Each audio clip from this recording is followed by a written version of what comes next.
In the heart of a vast, silent jungle, a poor man walked, his stomach empty and his body weary from a long journey. The air was thick with the scent of damp earth and decaying leaves. The only sounds the distant call of birds and the whisper of the wind through the canopy. He moved slowly, his senses on alert, for the jungle was as treacherous as it was beautiful. Suddenly, a faint, weak cry pierced the quiet. He froze, listening intently. The sound came again, a desperate whimper from behind a thicket of bushes. Pushing aside the leaves, he discovered a small, trembling snake. It was impossibly thin, its scales dull, and a deep gash marked its tiny body. The man watched, his heart clenching with a strange mix of fear and pity. To his astonishment, the little snake spoke, its voice a soft, desperate hiss. "Please," it whispered, "please help me."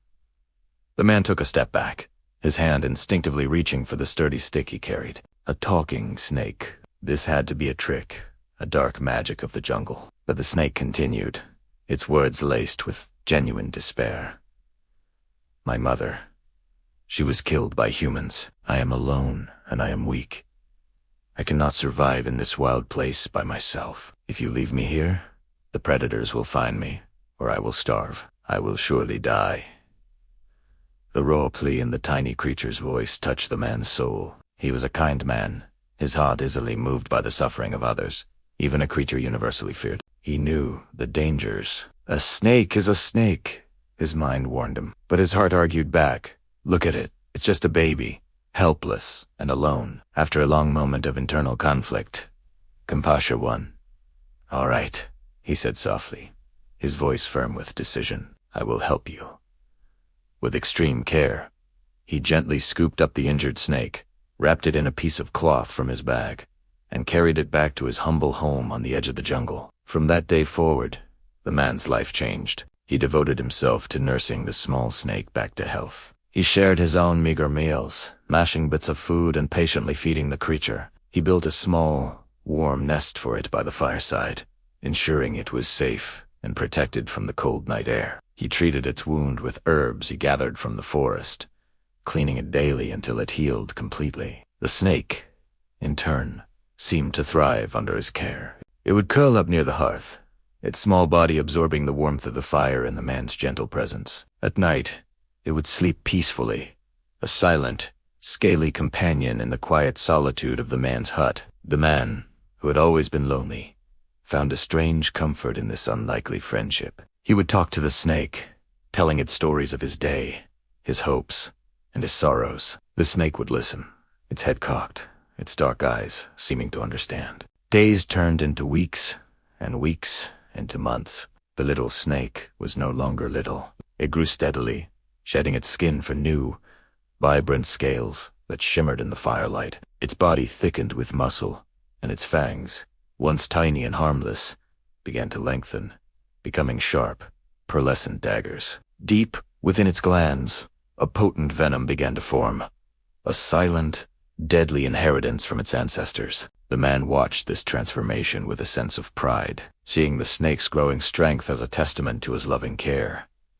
He never once considered the danger. To him, this was not just a snake. It was his companion, his child, a creature he had saved from the brink of death.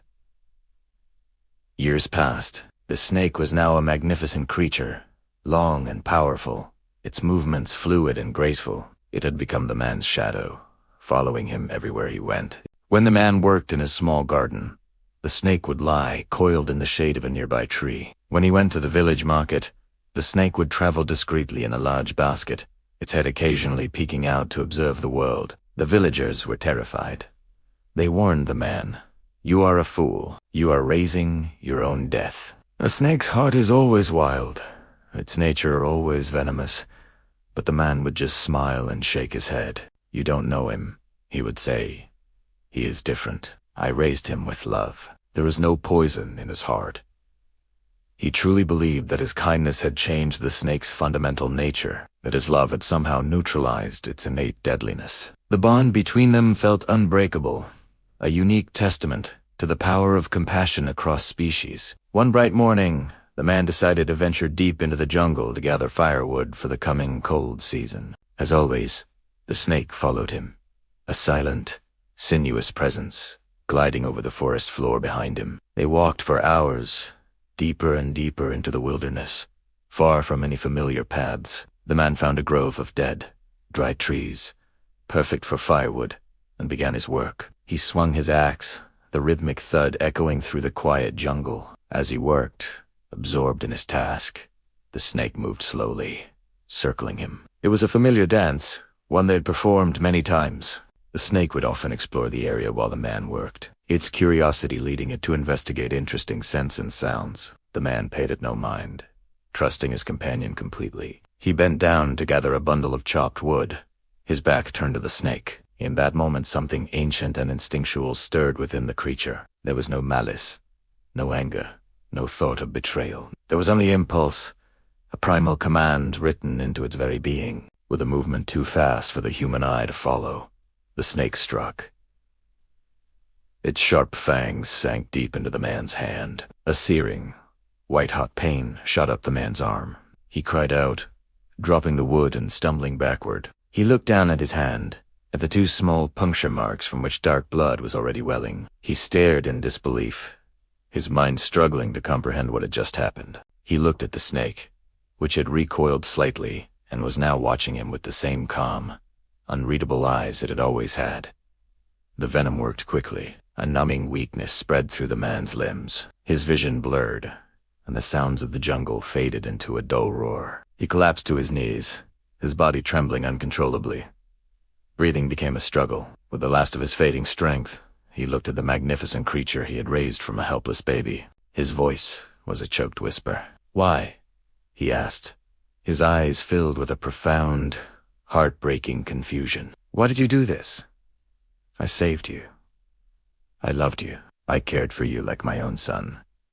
The snake drew closer, its long body gliding effortlessly over the fallen leaves. It looked at the dying man, its creator and protector, and for the first time, it spoke since it was a small, injured baby. Its voice was not the weak whisper he remembered, but a calm, level hiss, devoid of any emotion. "I know you did," the snake replied, "and I never intended to harm you. I hold no anger towards you, but you do not understand. I am a snake. My fangs are filled with venom. It is not a choice. It is my nature. I cannot change what I am, any more than you can change the fact that you must breathe air."